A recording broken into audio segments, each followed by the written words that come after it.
सर्वांच्या टाळ्यांच्या गजरात आमंत्रित करतो आदरणीय राजेंद्र पाल गौतम साहेबांना.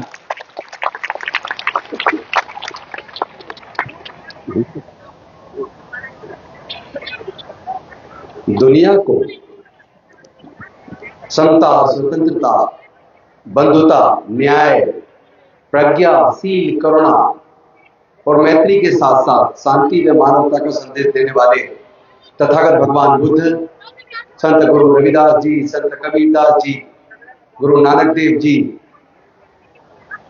शिवाजी महाराज, ज्योतिबा फूले जी, सावित्रीबाई फूले जी, फातिमा शेख जी, साहू जी महाराज, संत गाडगे बाबा,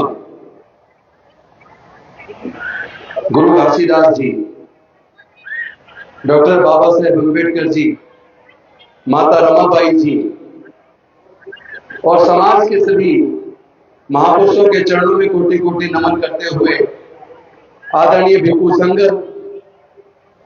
हमारे बीच उपस्थित दोनों हमारे विधायक साथी राहुल पाटिल जी, बाबा जानी जी और यहाँ परभनी के आसपास से कोने कोने से आए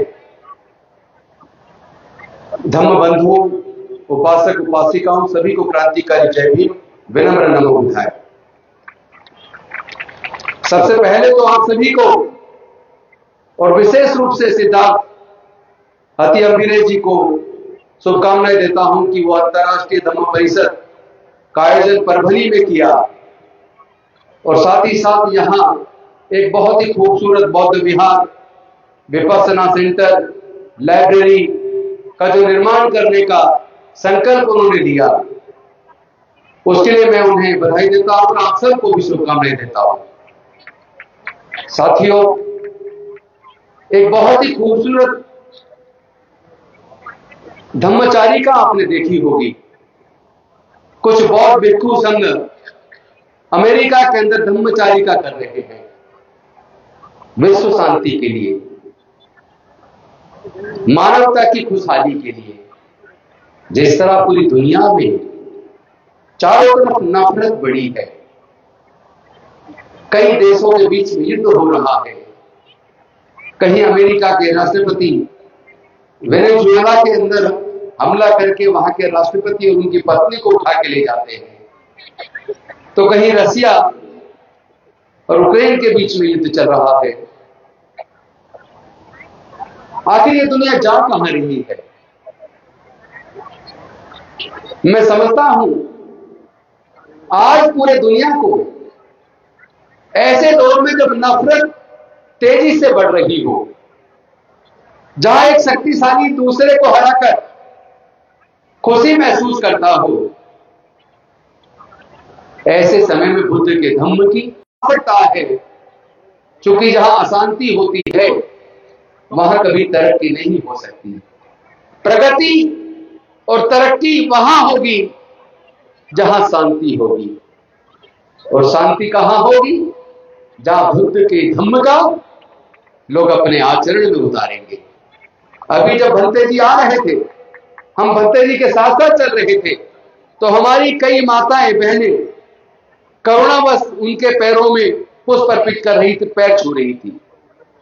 मैं पुष्प अर्पित करने को बुरा नहीं मानता, वो आपकी करुणा है, लेकिन आप अगर अंधविश्वास और पाखंडवाद की वजह से ऐसा करेंगे कि आप उनके पैर छूने से आपको कुछ मिलेगा, तो वही आप बुद्ध के धम्म के खिलाफ चले जाते हैं.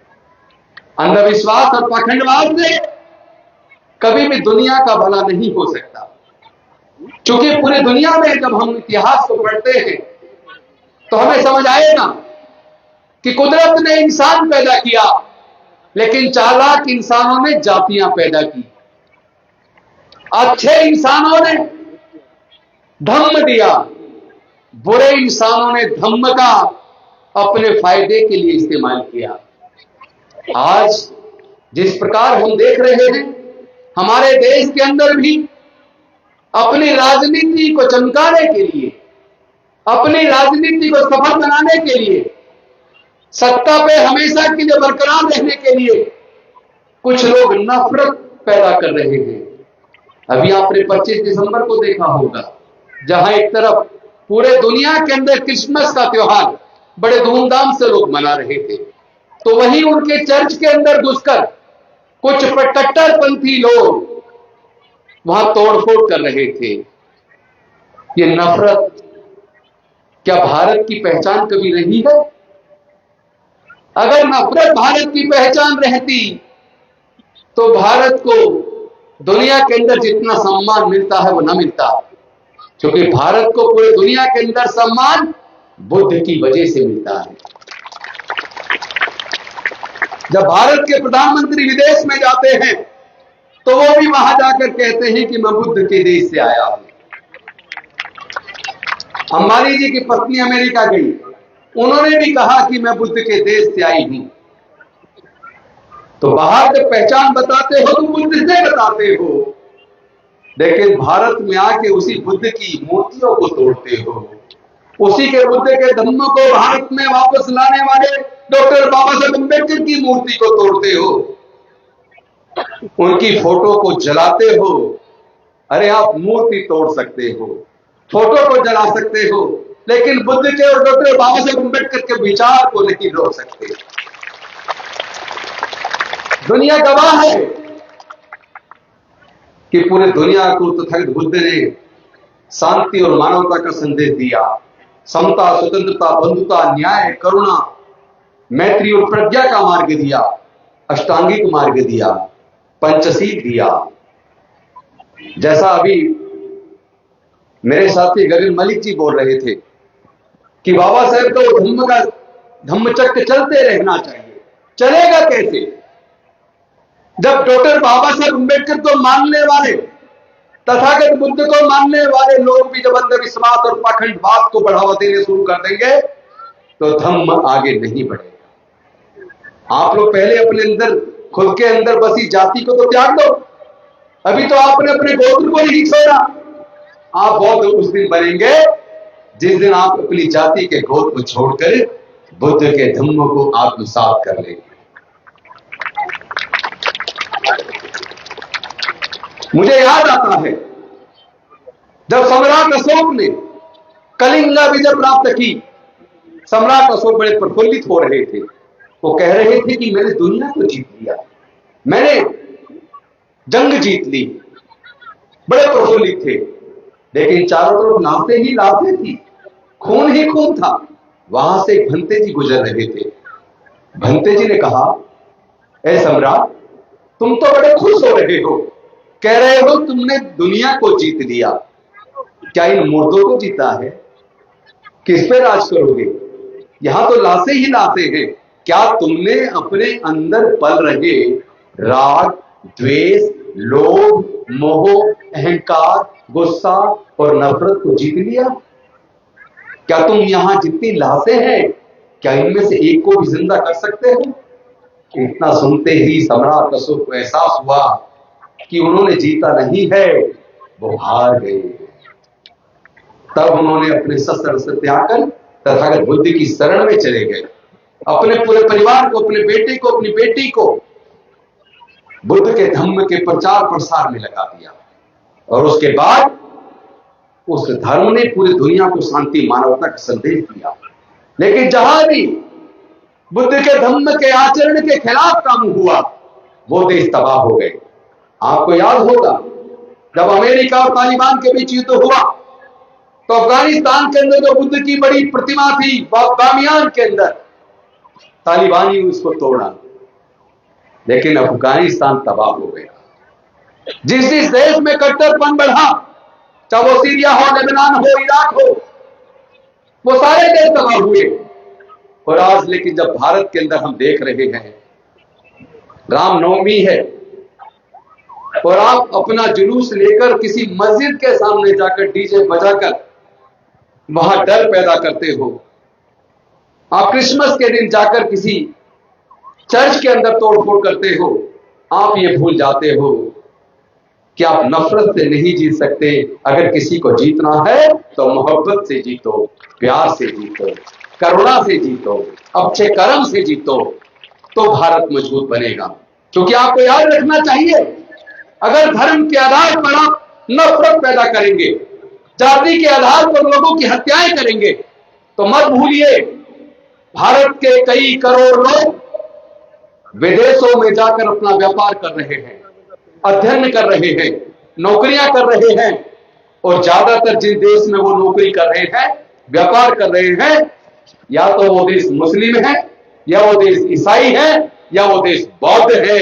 लेकिन जब बौद्धों के खिलाफ, मुस्लिम के खिलाफ, ईसाई के खिलाफ आप अपने देश में इस तरह का आचरण करेंगे, तो जो भारत के करोड़ों लोग विदेशों में, बौद्ध देश में, ईसाई देश में और साथ में मुस्लिम देश में जो अपना व्यापार या नौकरी या पढ़ाई लिखाई कर रहे हैं, आप उनकी जान को खतरा पैदा कर रहे हैं। क्योंकि नफरत से नफरत बढ़ती है, मोहब्बत से मोहब्बत बढ़ती है।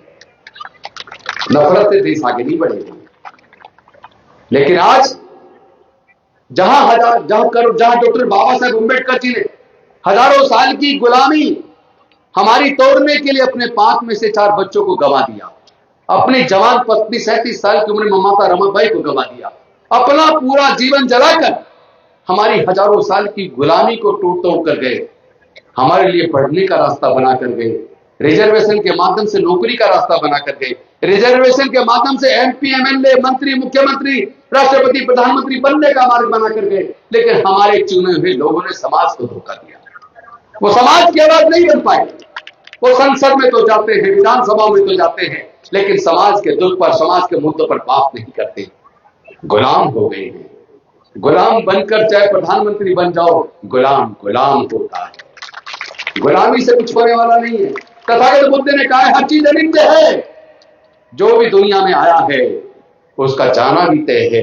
कोई कुर्सी परमानेंट नहीं है, चाहे वो राष्ट्रपति की हो, चाहे प्रधानमंत्री की हो, चाहे मुख्यमंत्री की हो, चाहे मंत्री की हो, चाहे विधायक की हो, चाहे सांसद की हो, एक न एक दिन तो जाती है। तो फिर उस कुर्सी के प्रति, जिसको एक दिन जाना है, उसके प्रति इतनी गुलामी क्यों? उससे के प्रति इतना मोह क्यों? मोह आपको जब बुद्ध को पढ़ते हैं, तथागत बुद्ध ने 4 आर्य सत्य दिए। संसार में दुख है, दुख का कारण है, कारण का निवारण है, निवारण का उपाय है। संसार में दुख है। दुख किस कारण से होता है? दुख कितने प्रकार का है? बेसिकली दुख 2 प्रकार के होते हैं, एक शारीरिक दुख, एक मानसिक दुख। शारीरिक दुख, आपको चोट लग जाती है, आप बुखार हो जाता है, वो दवाई से ठीक हो जाता है। लेकिन मानसिक दुख किसी बाहर से नहीं आता। मानसिक दुख हमारे खुद के मन से पैदा होता है। वो राग से, द्वेष से, लोभ से, मोह से, अहंकार से, गुस्से से, नफरत से पैदा होता है, लालच से पैदा होता है। जब आप किसी के प्रति मोह पैदा हो जाए और जिससे मोह पैदा हुआ वो आपको ना मिले, तो आपके मन में दुख पैदा हो जाता है। आपका कोई साथी बहुत अमीर हो जाए तो आप सकारात्मक सोच अगर रखें तो आप खुश होंगे, मेरा साथी अमीर हो गया, कितना सुंदर मकान बनाया है, कितनी सुंदर गाड़ी है, भाई मेरा तो आज मन खुश हो गया। तो ये सकारात्मक सोच है, इससे खुशी पैदा होती है। लेकिन साथ में अगर नकारात्मक सोच है और आप सोचे कि ये मेरा साथी कितना अमीर हो गया, कितना आगे बढ़ गया, मैं पीछे रह गया, मैं तबाह हो गया, तो ये जो मन में दुख पैदा हुआ ये बाहर से नहीं आया, ये दुख खुद हमने अपने मन में अपनी नकारात्मक सोच से पाप लिया। तो हमें पहले तो नकारात्मक सोच को त्यागना होगा और सकारात्मक सोच को अपनाना होगा। उसी के लिए दुख से मुक्ति का मार्ग तथागत बुद्ध ने दिया अष्टांगिक मार्ग। सम्यक कर्म, सम्यक वाणी, सम्यक आजीविका, सम्यक समाधि, सम्यक संकल्प, सम्यक व्यायाम, सम्यक दृष्टि, सम्यक आजीविका। आप अष्टांगिक मार्ग पर चलते हैं और साथ में पंचशील, 5 सीलों का पालन करते हैं। किसी की हत्या नहीं करते, किसी को नुकसान नहीं पहुंचाते, किसी की चीज नहीं छीनते, व्यभिचार नहीं करते, नशा नहीं करते, झूठ नहीं बोलते, चुगली नहीं करते, सबके प्रति अपने मन में करुणा का भाव रखते हो, मंगल भाव रखते हो, सबकी खुशहाली के बारे में सोचते हो। उसी क्षण आपके मन की उस सकारात्मकता की वजह से आपका मन पवित्र हो जाता है, आप खुशहाल हो जाते हैं, दुखों से मुक्त हो जाते हैं। ये तथागत बुद्ध ने पूरी दुनिया को दुख से मुक्ति का मार्ग दिया। तो हमें, अगर हम सच्चे अम्बेडकरवादी हैं, जो डॉक्टर बाबा साहेब अम्बेडकर जी ने कहा था मी भारत बौद्ध में करी, तो ये संकल्प लीजिए हम भारत को बौद्ध में करेंगे। लेकिन बौद्ध में करने का मतलब अंधविश्वास पाखंडवाद को पालना नहीं है। ऐसा ना हो कि बुद्ध के धर्म को मानते मानते हम भी अतिशय के शिकार हो जाएं, हम भी कट्टरपंथी हो जाएं। क्योंकि जो लोग कट्टरपन को अपना लेते हैं वो तबाह हो जाते हैं। पाकिस्तान ने कट्टरपन अपनाया, तख्ता पलट हुआ। अफगानिस्तान ने कट्टरपन अपनाया, तख्ता पलट हुआ। सीरिया ने कट्टरपन अपनाया, तख्ता पलट हुआ। नेपाल ने कट्टरपन अपनाया, तख्ता पलट हुआ। बांग्लादेश ने कट्टरपन अपनाया, तख्ता पलट हुआ। एक बौद्ध देश श्रीलंका भी कुछ समय के लिए कट्टरपन की तरफ चला तो वहां भी तख्ता पलट हुआ। इसी से सबक हमें भारत के लोगों को और भारत के नेताओं को भी लेना चाहिए कि हमें कट्टरपन नहीं अपनाना। हमें क्या अपनाना? हमें बुद्ध का मार्ग, दया, ममता, करुणा का मार्ग अपनाना है। सबके प्रति मंगल भाव रखना है। अपने मन में ध्यान रखना, जब आप किसी को जीतने के लिए ज्यादा ताकत का इस्तेमाल करते हैं, अपनी ताकत, अपना दिमाग, सब कुछ इसी चीज पे लगा देते हैं कि मुझे उसको हराना है, तो आप ये भूल जाते हैं जितना समय आपने दूसरे को हराने पे व्यतीत किया, जितना समय और दिमाग आपने दूसरे को हराने पर लगाया, उतना दिमाग और उतना सामर्थ्य, उतना धन अगर आपने दूसरों के कल्याण पे लगाया होता तो तुम्हारा भी कल्याण हुआ होता। इसी से भारत बुद्ध के मार्ग पर चलकर दुनिया में विश्व गुरु बन सकता है। अदरवाइज कट्टरपन, अंधविश्वास, जातिवाद, धर्म के प्रति नकारात्मक भाव से कभी भारत विश्व गुरु नहीं बन सकता। अगर विश्व गुरु भारत को बनना है तो जिस प्रकार सम्राट अशोक के टाइम पर पूरा भारत बौद्ध में था, उसी प्रकार बौद्ध में भारत ही विश्व गुरु बन सकता है। इन्हीं शब्दों के साथ आज की इस इंटरनेशनल बुद्धिस्ट परिषद के अंदर मैं आप सबको आभार व्यक्त करता हूं, आदरणीय भंते जी को नमन करता हूं और अपने सिद्धार्थ अतियम्बेरे जी को मैं बधाई देता हूं इतना सुंदर आयोजन करने के लिए। और साथ में मैं शुभकामनाएं देता हूं कि आने वाले समय में इसी स्थान पर बहुत सुंदर बौद्ध विहार बनेगा, विपස්සना सेंटर बनेगा। लोग अपने मन में शांति के लिए यहाँ आकर 10 दिन की विपස්සना करेंगे। यहाँ लाइब्रेरी में बैठकर पढ़कर लोग अपना खुद का तरक्की करेंगे, बच्चों का भी विकास होगा और हम एक बहुत सुंदर भारत का निर्माण करेंगे। बहुत बहुत धन्यवाद, शुक्रिया। जय भीम, जय भारत, जय संविधान, जोहार। आदरणीय राजेंद्र